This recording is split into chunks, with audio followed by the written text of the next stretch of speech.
When we first began to look at a new station, one of the things that was really important to me and Hearst was that if we were going to invest in a new station, we wanted to be able to invest in the whole community. And so that was really exciting. We actually went to the brokers and we said, show us all of the buildings that meet our specs, but then show us like maybe 2 buildings that you think we would think is completely insane. They did, and one of the buildings was the Burlington train station. So when we walked in there, I would say it was vacant for 40 years about that time, so there was more pigeon feathers on the floor than we did not know that there was mosaic tile underneath. And we walked around, and we walked down a hallway, and then there was a stairwell, and in that stairwell, it went dark because, of course, there was no electricity. And as we walked down the stairs, we turned on our flashlights, and you could see all this graffiti written all over the walls.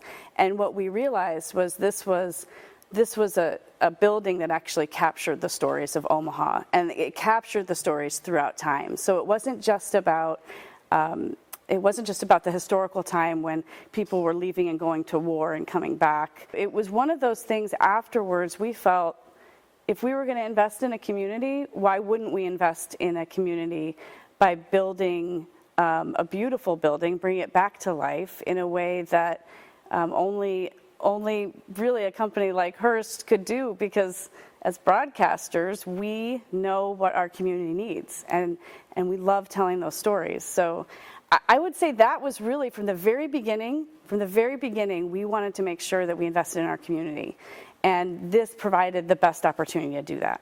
I mean, I think in the end, it is a bit of a romance story. It was station to station. So as we looked at that, we thought, well, you know, back when trains were the main source of transportation, this is also where newspapers were delivered. This is also where people met their loved ones, where people came and explored new territory and built community and landed first. They came off of the train. So it was this feeling of the station is a place of home. And when we understood that we had the ability and opportunity to save these stories, to really bring this back to life in a community through a television station, it felt like it was meant to be. The actual construction of the building, we actually didn't have to change that many walls. We didn't have to do that many things. I mean, the studio is different. We can talk about that. But other than the studio, we didn't break down a lot of walls, because the train station actually served the purpose of community, of building community, of telling stories and bringing people together. And that's exactly what a television station does. So infrastructure-wise, it ended up being absolutely perfect, and station to station fit from, you know, more than 100 years ago to now. Hearst was always supportive, and that was something that I think, you know, 10 years ago, it all made perfect sense to me, and I thought that, well, why wouldn't we do this? But 10 years later, I'm looking back on it going, wow, they were really brave. So Hearst, I think, could see it and always supported it. But there were 2 instances that I thought, oh, I don't know what I got myself into. I would say the first was when we had to build the actual studio space.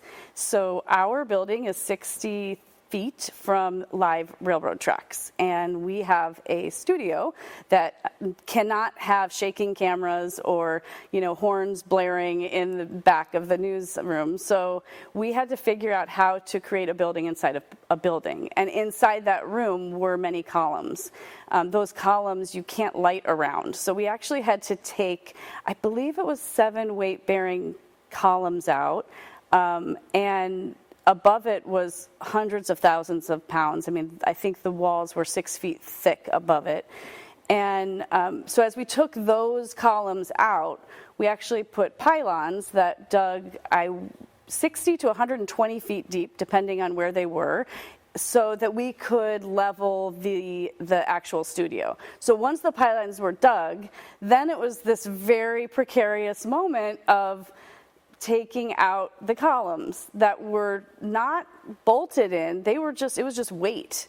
So once we jacked up the roof of a more than 100, or the ceiling of a more than 100-year-old building, we were able to, literally just slide them out of place. And so I believe you guys still have those columns sitting somewhere in the grottos, but we were able to save them, and they're perfectly intact. But that was a little scary, because I did not want to be known as the person who took down Burlington train station.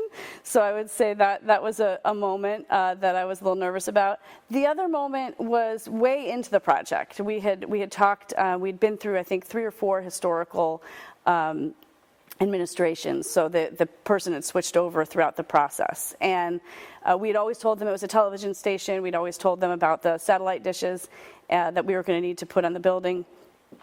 And last minute, we found out, I got a phone call, that our person who was in charge of approving our historical, all the planning that was a historical plan, our person was on a phone call with DC, and she was in Lincoln. So, and they said, Ariel, she's on this phone call, and she said, I think everything's going to go through. You just need to move the satellite dishes. And I said, we can't move the satellite dishes. It was a picture of a knife's edge of getting the signal to our tower. If we moved the satellite dishes, we literally wouldn't have a business. So I ran down. She was on the call. I jumped in the car. I went down to Lincoln, Nebraska as fast as I could, and obeying speed limits, I'm sure. But I went down as fast as I could, and parked, ran up into the office, and at the time I'd called my chief engineer, Warren Behrens, and said, send me a picture from the roof that you can show that it's a knife's edge of a clearance to get this signal to our tower. So he did. I ran up, and I said, I need to get into this meeting, and they said, well, she's on a very important call. I said, I know exactly what call she's on. I need to get into the meeting. And we went in there, and I had this picture, and I said, this is why you can't ask me to move. If you ask me to move these satellite dishes, we don't have a business. And she put it on hold. She listened to me. She got back on, and she said, actually, you know what? If you can just paint the satellite dishes the exact same color as the building, we'll let you keep them there. So that was quite a relief that we still had a business, and at the final hour they weren't going to tell us that we weren't allowed to have it. I think at first people didn't understand the big picture. They didn't understand what it was going to be like. I think a lot of people, when you do a renovation, they look to renovate for your own purpose. For how are you going to make this building perfect for you. And we actually had a different vision. I wanted people to come into our building and immediately be hit with 2 things. One, the history and awe of this building and this community. And then I also wanted people to understand this was an important newsroom that was serious and was going to be a newsroom that for all time you could always rely on it. And so that's why we had that circle above the assignment news desk cut out, so that people could see this is a working newsroom, and we care for you, and we care about our community, and we never stop. It's 24 hours. But it was also important to recognize that history. So I really think people didn't understand it until it was done, because no one really got that I was going to be looking to meld and actually, I would say that Sheila Ireland, because she really did this design, was going to be looking to meld the past with the future in a way that, she did it just so beautifully. It was really well done. But it accomplished both things. That's what we wanted. We really wanted to have the history meet the future and our commitment to our community. If you can imagine that area, you imagine the bridge, and you imagine the old post office, and then you have the Burlington train station. Both of those were humongous buildings that were vacant. So they were a little scary, right, to go across that bridge. I would say, Little Italy is a beautiful, historic community, and they kind of had this barrier of entry right before you would get into that community. And so when you turned the lights on basically across the bridge and you said it's safe here, we're all here, we're working, the lights are on, I think that allowed people to understand that their investment was going to be worth it, because we're investing, and quite frankly, KETV has always been a trusted source of news and a trusted source of why people make their decisions, right? I mean, we literally keep people alive during storms to warn them of incoming danger. So to say that, look, we believe it is safe in this community and we believe this is a good investment, I think that helped people to really just give them the courage that they needed, because it wasn't about people didn't want to invest. It wasn't about people didn't think it was worth it. It was just about practicality and are there enough partners that are going to be there for the long haul? And I think KETV being there for the long haul made it seem like if they're going to do it, we're going to do it. And that's honestly how big things happen, right? I mean, look at downtown Omaha. It's not one person that did that. It was a group of people that did that. And they made that investment because, they could see together as a community, we invest together, and then we have a much better product in the end. I think the building has always been a storyteller. So I would say the building should always stand and tell the stories. As broadcasters and storytellers, we chronicle history. That's important to us. As the building itself, though, it had people living inside the building, right? We had all the way from stories of people going to war and coming home. I had neighbors who told me when they went to war, they would be on the train coming home and they knew they were home in Omaha when they saw the building.